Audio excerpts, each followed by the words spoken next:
أهلا وسهلا يا رمضان شهر التوبة والغفران مرحبا بك رمضان رمضان. Ahkam-ahkam yang berkaitan dengan fikih puasa Ramadan. Itu semua agar kita bisa mendapatkan kelengkapan pahala di ibadah puasa kita, di mana kita مرحبا بك رمضان رمضان أهلا وسهلا يا رمضان أصوم نهارا وأذكر ربي وأتلو القرآن ليشفي قلبي سأقوم ليلا حتى الفجر أشكر الله أصلي وأدعي وأدعو الله أن يغفر لي وأدعو أن يتقبل. Alhamdulillahilladzi anzala as-sakinata fi qulubil mu'minin liyazdadu imanan ma'a imanihim. Alhamdulillahilladzi hadana li hadza wa ma kunna linahtadiya laula an hadana Allah. Asyhadu an la ilaha illallah wa asyhadu anna Muhammadan abduhu wa rasuluhu la nabiyya wa la rasula ba'dah. Shalawatullahi wa salamuhu alaihi amma ba'du. Hadirin dan hadirat dimanapun Anda berada, Assalamualaikum warahmatullahi wabarakatuh. Alhamdulillah kita masih pada kajian membahas kitab Al-Jami' Al-'Am fi Fiqh Siyam, panduan lengkap fikih puasa Ramadan yang ditulis oleh Syekh Muhammad Ali Halawah Al-Misri hafizahullahu ta'ala wa ra'ahu. Dan kita sudah sampai pada materi yang ke-11. Insyaallah kita akan membahas tentang puasa-puasa yang disunahkan itu ada berapa. Tentang ada berapa sih puasa-puasa sunnah yang disunahkan oleh Nabi kita, Nabi Muhammad sallallahu alaihi wasallam. Berkaitan dengan menuntut ilmu teman-teman yang dirahmati oleh Allah Subhanahu wa taala, banyak Al-Qur'anul Karim yang di mana Allah membahas tentang keutamaan mereka yang diberikan ilmu gitu. Salah satunya kisah tentang penciptaan Allah Subhanahu wa taala terhadap Adam alaihissalam. Juga ada malaikat-malaikat yang hadir di sana, kemudian ada iblis gitu. Nah, Allah Subhanahu wa taala memerintahkan malaikat untuk sujud kepada Nabi Adam alaihissalam, sujud penghormatan. Yang salah satunya adalah ketika hal itu disebabkan oleh Allah memberikan ilmu kepada Nabi Adam alaihissalam. Allah Subhanahu wa taala berfirman, "Wa 'allama Adama al-asma'a kullaha." Gitu. Allah Subhanahu wa taala mengajarkan Nabi Adam nama-nama semuanya yang ada ini gitu. Kemudian Allah memerintahkan kepada malaikat-malaikatnya untuk ngasih tahu kepada Allah akan nama-nama yang ada di muka bumi ini dan di alam semesta ini. Kemudian malaikat menjawab, "Ya Rabb, kami ini tidak tahu ilmu itu semua." Gitu. Kemudian Allah berfirman kepada Nabi Adam untuk menyampaikan ilmu itu semua kepada malaikat. Yang kemudian ujungnya adalah perintah Allah Subhanahu wa taala kepada malaikat juga termasuk bangsa jin untuk sujud penghormatan kepada Nabi Adam alaihissalam. Malaikat-malaikat Allah ikut sujud, patuh terhadap Allah Subhanahu wa taala. Tapi hanya satu saja yang tidak sujud, memberikan penghormatan, yaitu iblis la'natullahi alaih. Jadi Nabi Adam itu menjadi mulia pada saat itu, salah satunya adalah karena Allah Subhanahu wa taala mengajarkan memberikan ilmu kepada Nabi Adam alaihissalam. Maka tentu yang kita lakukan ini salah satunya adalah salah satu bagian dari kita menuntut ilmu, dan kita berharap agar Allah Subhanahu wa taala memberikan kemuliaan kepada kita semua di dunia maupun di hari akhir. Teman-teman yang dirahmati oleh Allah Subhanahu wa taala, materi yang ke-11 ini kita akan membahas tentang puasa-puasa sunnah yang disunahkan oleh Nabi kita Muhammad sallallahu alaihi wasallam. Ada berapa puasa-puasa sunnah? Penulis hafizahullah taala berkata, yang pertama adalah puasa Daud. Puasa Daud itu adalah puasa sehari berbuka, kemudian sehari berpuasa. Besoknya berbuka, besoknya berpuasa. Maksudnya hari ini puasa, besok enggak. Besoknya lagi puasa, besoknya lagi tidak. Selang-seling. Sehari puasa, sehari enggak, sehari puasa. Maka itu disebut dengan puasanya Nabi Daud, puasa Daud gitu. Dalilnya apa? Dari Abdullah bin Amr bahwasanya Nabi Muhammad SAW bersabda, salat yang paling Allah cintai adalah salatnya Daud alaihissalam. Dan puasa yang dicintai Allah adalah puasanya Daud alaihissalam gitu. Beliau tidur setengah malam, kemudian qiyamul lail di sepertiganya, dan tidur kembali di seperenamnya. Jadi malam itu dibagi menjadi 3. Setengah malam beliau tidur, kemudian sepertiganya melakukan qiyamul lail, kemudian seperenam terakhirnya itu beliau gunakan untuk tidur. Dan ia puasa sehari, kemudian berbuka sehari. Hadis diriwayatkan oleh Bukhari dan Muslim. Jadi sudah jelas Nabi mengatakan puasa yang terbaik adalah puasanya Nabi Daud. Hari ini puasa, besok berbuka, dan terus sampai akhir gitu. Nah, karena Abdullah bin Amr yang meriwayatkan hadis ini menyesal gitu. Menyesal bahwasanya dulu saya waktu pas muda itu bertanya kepada Rasul puasa yang afdol itu apa gitu. Kemudian Rasul mengatakan puasanya Daud gitu. Itu yang afdol. Dalam riwayat lain kisahnya adalah salah seorang sahabat Abdullah bin Amr. Beliau bertanya kepada Rasulullah, "Ya Rasulullah, saya ingin berpuasa." Kata Rasul, "Puasalah 3 hari dalam sebulan." Kemudian sahabat itu berkata, "Aku masih mampu ya Rasulullah." Kemudian kata Rasul, "Kalau begitu puasa Senin Kamis gitu. Senin Kamis. Saya masih mampu ya Rasulullah." Kemudian kata Rasul, "Kalau begitu puasalah dengan puasanya Daud. 1 hari puasa, besok berbuka. Hari ini puasa, besok enggak. Hari ini puasa, besok enggak gitu." Kemudian kata Rasul, "Dan tidak ada puasa yang lebih banyak lagi dari puasa Daud. Tidak ada puasa selain puasa Daud gitu. Artinya tidak ada lagi yang lain gitu." Kemudian akhirnya sahabat itu melakukan puasa Daud seperti yang disebutkan oleh Nabi kita Muhammad SAW tadi gitu. Dan di akhir usianya, di usia tuanya beliau menyesal gitu. Karena di hari tuanya beliau menyesal karena tidak sanggup lagi untuk melakukan puasa Daud di usianya yang tua itu. Maka di sini para ulama menjelaskan, salah satunya adalah Syekh Al-Utsaimin rahimahullah taala berkata, puasa Daud adalah puasa yang terbaik gitu. Tapi jangan sampai dengan kita melakukan puasa Daud itu sehingga kita lebih banyak meninggalkan hal-hal yang wajib lainnya, seperti memberikan nafkah gitu, kemudian mencari nafkah dan lain sebagainya. Kita tidak bisa melakukan hal tersebut sedangkan itu adalah wajib, dikarenakan kita tidak kuat, kita lemas dan bosan dan sebagainya. Nah, jadi kesimpulannya puasa sunnah yang pertama adalah puasanya Daud, dan itu adalah puasa yang terbaik, puasa sunnah yang terbaik. Maka butuh keistiqomahan dan lain sebagainya dalam melakukan puasa Daud ini. Kemudian yang kedua adalah puasa Senin Kamis. Dari Bunda Aisyah radhiyallahu taala anha berkata, dahulu Rasulullah sallallahu alaihi wasallam selalu memastikan untuk bisa berpuasa hari Senin dan hari Kamis. Hadis riwayat Imam Nasai, Tirmizi dan Ibnu Majah gitu. Kemudian dari Abu Qatadah Al-Ansari radhiyallahu taala anhu, dari Nabi Muhammad sallallahu alaihi wasallam ditanya tentang puasa Senin Kamis, "Ya Rasulullah, kenapa engkau berpuasa Senin Kamis?" gitu. Kemudian Nabi sallallahu alaihi wasallam menjawab, "Itu adalah hari di mana aku dilahirkan, hari Senin. Itu adalah hari di mana aku dilahirkan, dan hari di mana aku diutus menjadi Rasul, atau hari di mana diturunkan kepadaku wahyu." Al-Quran Karim maksudnya. Ini hadis yang diriwayatkan oleh Imam Muslim. Jadi maka ini menjadi salah satu puasa sunnah yang kedua, yaitu Senin Kamis. Karena salah satunya adalah atau dalam riwayat lain, dalam hadis yang diriwayatkan oleh Imam Ahmad, bahwa Rasul bersabda, 2 hari itu adalah hari di mana semua amal-amal diangkat kepada Allah Subhanahu wa taala, dan aku senang jika amalku diangkat dan aku sedang berpuasa. Nah, jadi ini menjadi dalil akan adanya puasa sunnah Senin dan Kamis gitu. Kemudian yang ketiga, puasa 3 hari setiap bulan. Puasa 3 hari setiap bulan. Nah, penulis mengatakan dari Abu Hurairah radhiyallahu taala anhu berkata, kekasihku yaitu Rasul sallallahu alaihi wasallam mewasiatkan kepadaku 3 hal. Yang pertama, puasa 3 hari dalam setiap bulan. Kemudian yang kedua, 2 rakaat salat duha. Yang ketiga, melakukan salat witir sebelum aku tidur. Hadis diriwayatkan oleh Imam Bukhari dan Muslim. Jadi ini puasa sunnah yang ketiga.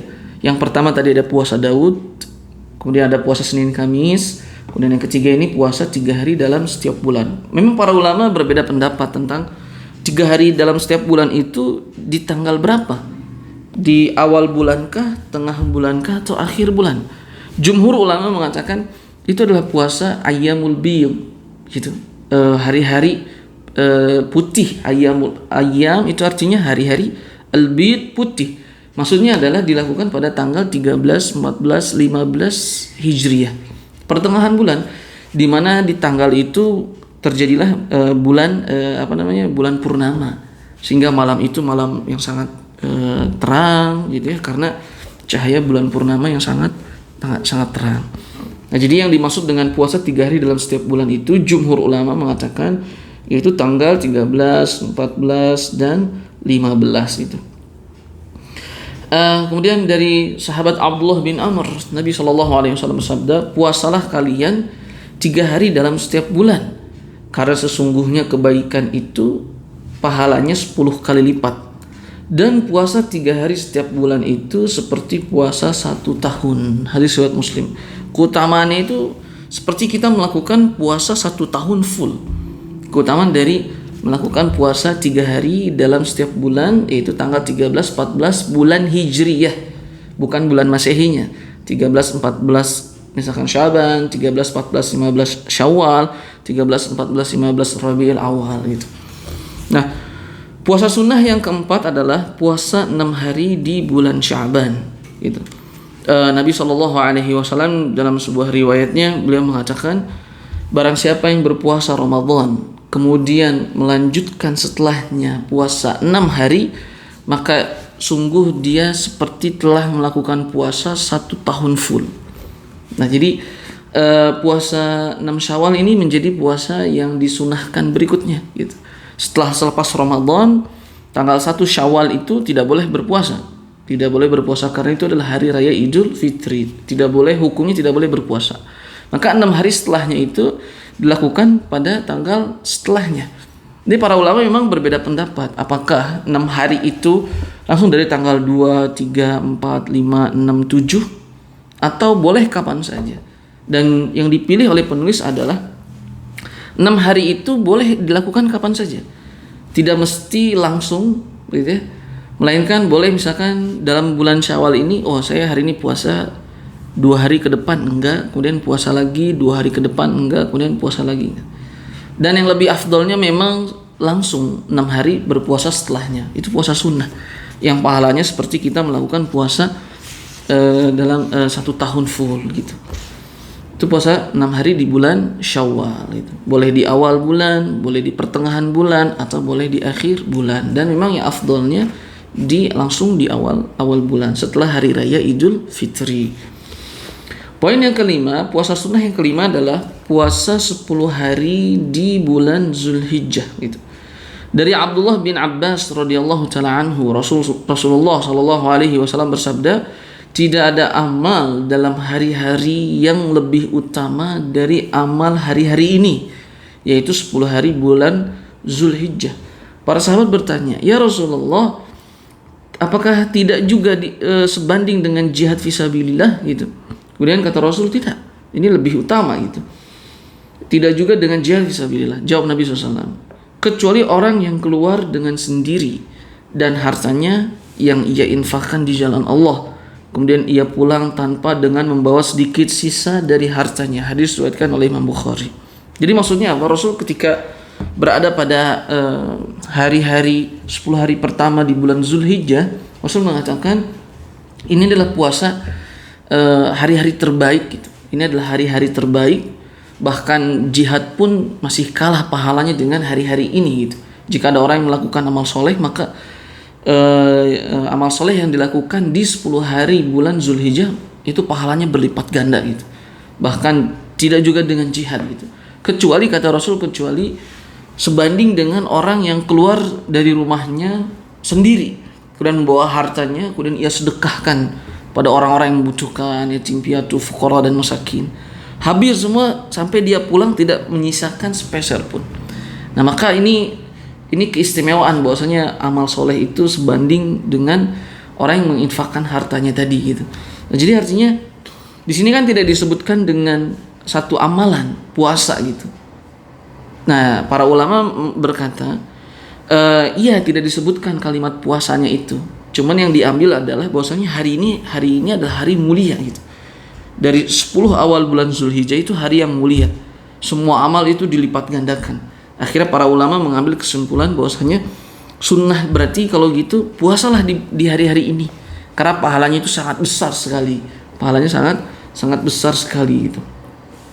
Puasa 10 hari bulan Zulhijjah. Tapi bukan berarti maksudnya adalah tanggal 10 Zulhijjahnya juga kita berpuasa. Tidak. Karena kan itu adalah hari raya Idul Adha. Sehingga hari raya itu adalah hari yang haram hukumnya kita melakukan puasa. Melainkan kita berpuasa tanggal 1, tanggal 2, tanggal 3, tanggal 4, tanggal 5, tanggal 9 misalkan. Gitu ya. Atau salah satu atau beberapa hari saja di 10 hari pertamanya tadi. Gitu. Puasa yang keenam adalah puasa Arafah. Puasa Arafah. Mustahab atau sunnah hukumnya melakukan puasa Arafah, yaitu tanggal 9 Zulhijjah bagi orang-orang yang tidak berangkat haji. Dalilnya adalah dari Abu Qatadah radhiyallahu taala anhu. Rasulullah sallallahu alaihi wasallam bersabda, puasa hari Arafah, aku berharap pahalanya itu adalah Allah mengampuni dosa kita di tahun sebelumnya dan tahun sesudahnya. Hadis diriwayatkan oleh Imam Muslim. Jadi maksudnya apa? Puasa sunnah yang keenam adalah kita puasa Arafah yang dilakukan tanggal 9 Zulhijjah.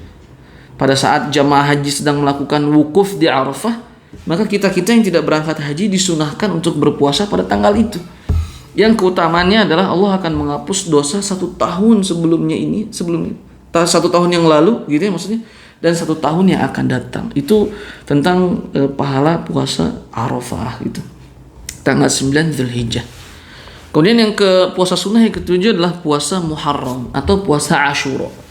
Memang kesimpulannya adalah bahwasanya Rasul Shallallahu Alaihi Wasallam pernah melihat pada tanggal 10 Muharram ini orang-orang Yahudi berpuasa gitu. Kemudian Rasul bertanya kepada mereka, kenapa kalian berpuasa hari ini? Gitu. Kemudian orang Yahudi mengatakan, apakah Anda tidak tahu? Hari ini adalah hari di mana Allah menyelamatkan Nabi Musa dari kejaran Firaun. Makanya kami melakukan puasa Asyura ini gitu. Nah kemudian Rasul Shallallahu Alaihi Wasallam setelah mendengar jawaban orang Yahudi itu, Rasul berkata kepada sahabat-sahabatnya, mengatakan kita ini lebih utama, lebih berhak untuk melakukan puasa ini gitu. Sehingga Rasul mengatakan puasa Asyura menjadi puasa yang sunnah. Kemudian Rasul berkata, kalau tahun depan saya masih hidup, kita akan puasa tanggal 9-nya dalam rangka menyelisihi kebiasaan orang Yahudi atau Nasrani gitu. Orang Yahudi mereka puasa tanggal 10 Muharram, tapi tanggal 10 Muharram saja. Nah kemudian Nabi SAW karena kaidahnya tadi harus menyelisihi orang-orang Yahudi dan orang-orang Nasrani, sehingga beliau mengatakan kalau tahun besok saya masih hidup, maka kita akan puasa tanggal 9-nya. Nah sehingga para ulama menyimpulkan bahwasanya puasa sunnah yang ketujuh itu puasa Asyura itu dilakukan boleh tanggal 9 dan 10-nya atau tanggal 10 dan 11 Muharram. Itu menjadi satu paket puasa Asyura gitu. Dan kisahnya tadi Rasulullah SAW melihat orang-orang Yahudi berpuasa gitu. Nah setelah disebutkan sebabnya, Rasul mengatakan kita sahabat lebih berhak untuk melakukannya. Maka kita puasa tanggal 10 Muharram dan kita puasa tanggal 9-nya gitu. Jadi artinya puasa Muharram, puasa Asyura itu bukan hanya tanggal 10 Muharram saja, melainkan tanggal 9 dan 10 atau 10 dan 11 Muharram. Nah, kemudian itu ya. Jadi puasa yang disunahkan oleh Rasul Shallallahu Alaihi Wasallam yang ketujuh puasa Asyura. Kemudian yang kedelapan puasa di bulan Sya'ban gitu. Ringkasnya adalah Siti Aisyah pernah mengatakan bahwasanya Nabi SAW tidak berpuasa 1 bulan penuh kecuali bulan Ramadan, dan tidak berpuasa semisal Ramadan kecuali di bulan Sya'ban. Hadis diriwayatkan oleh Imam Bukhari dan Imam Muslim. Jadi maksudnya apa? Kata Siti Aisyah, Rasul itu puasa 1 bulan full hanya Ramadan. Tapi ada Rasul di bulan Sya'ban itu banyak melakukan puasa, seakan-akan hampir 1 bulan full Rasul berpuasa gitu di bulan Sya'bannya ini gitu.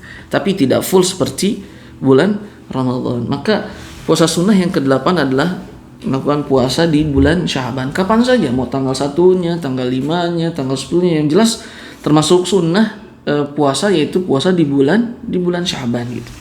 Nah, kemudian apa hukum mengkhususkan pertengahan bulan Sya'ban dengan berpuasa? Maka kita lihat dari Ali bin Abi Thalib radhiyallahu taala anhu, Rasulullah sallallahu alaihi wasallam bersabda, jika datang malam nisfu Sya'ban, pertengahan bulan Sya'ban, maka salatlah di malamnya dan berpuasalah di siangnya. Karena sesungguhnya Allah Subhanahu wa taala turun ke langit dunia pada saat matahari terbenam. Kemudian Allah berfirman, adakah yang meminta ampunan kepadaku? Adakah yang sedang sakit meminta kesembuhan kepadaku? Adakah yang meminta rezeki kepadaku? Maka akan aku beri gitu. Dan itu dilakukan oleh Allah Subhanahu wa taala sampai datang waktu terbit fajar, salat subuh gitu maksudnya.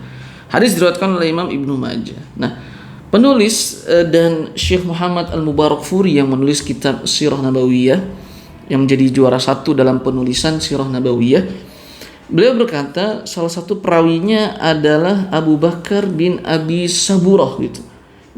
Dia adalah orang yang selalu berdusta, menyampaikan hadis yang dusta gitu. Jadi maksudnya apa? Ternyata hadis riwayat ini adalah hadis yang dhaif, hadis yang maudhu, lemah gitu. Tidak bisa dijadikan sandaran hukum karena yang meriwayatkan hadis ini adalah Abu Bakar bin Abi Saburah. Sehingga tidak ada pengkhususan yang harus kita lakukan di malam nisfu Sya'ban. Tapi boleh, bukan berarti tidak boleh melakukan amal ibadah gitu. Lakukanlah banyak amal ibadah karena ada hadis lain yang disampaikan oleh Nabi Muhammad SAW, dan hadis ini hadis hasan, bahwasanya di malam nisfu Sya'ban itu Allah akan mengampuni semua hamba-hambanya yang beriman dengan syarat dia tidak melakukan kesyirikan kepada Allah Subhanahu wa taala dan tidak dalam keadaan memutus silaturahim kepada keluarga-keluarganya gitu, dan yang tidak memiliki permusuhan. Nah, maka jika ada orang yang beriman kepada Allah dan Rasulnya di malam nisfu Sya'ban kemudian tidak memiliki 3 catatan tersebut, maka dia akan diampuni oleh Allah Subhanahu wa taala gitu.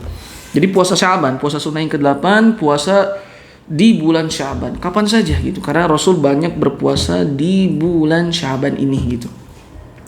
Kemudian yang ke-9, puasa di bulan-bulan al-hurum, di bulan-bulan yang suci. Ada 4 gitu.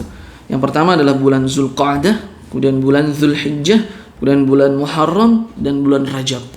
Nah, maka disunahkan, para ulama mengatakan disunahkan banyak melakukan ibadah-ibadah yang salah satunya adalah puasa di 4 bulan yang suci ini. Dalam Al-Quran Allah Subhanahu mengatakan bahwasanya Allah memiliki 12 bulan dan ada bulan-bulan suci yaitu 4. Yang pertama tadi Zulqa'dah, Zulhijjah, Muharram, kemudian Rajab. Sehingga para ulama mengatakan sunnahnya melakukan puasa di bulan-bulan suci ini gitu. Jadi itulah 9 puasa sunnah dalam syariat kita. Yang pertama ada puasa Daud, kemudian ada puasa Senin Kamis, kemudian ada puasa 3 hari setiap bulannya, kemudian ada puasa 6 hari di bulan Syawal, kemudian ada puasa 10 hari di bulan Zulhijjah, kemudian ada puasa Arafah, kemudian ada puasa Muharram dan Asyura. Itu pahalanya menghapuskan dosa tahun sebelumnya, puasa Asyura. Kemudian ada puasa Sya'ban, kemudian ada puasa di bulan-bulan suci yang 4. Wallahu ta'ala a'la wa a'lam bishawab. Semoga bermanfaat. Kita cukupkan dengan baca hamdalah dan doa kafaratul majlis. Alhamdulillahirabbil alamin. Subhanakallahumma wa bihamdika asyhadu an la ilaha illa anta astaghfiruka wa atubu ilaik. Wassalamualaikum warahmatullahi wabarakatuh.